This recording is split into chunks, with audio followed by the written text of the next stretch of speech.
پر حرام کر دیا کہ زندہ درگور نہیں کر سکتے ہیں۔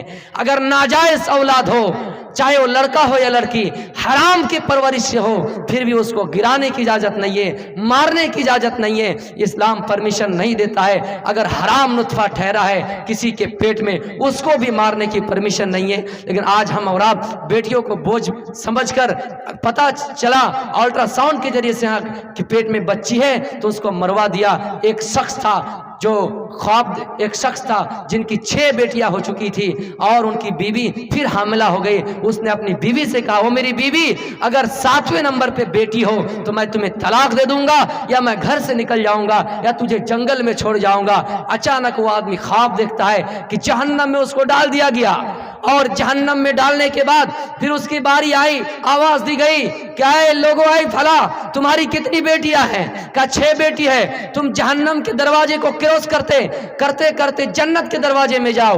جہنم میں 7 دروازے ہوتے ہیں۔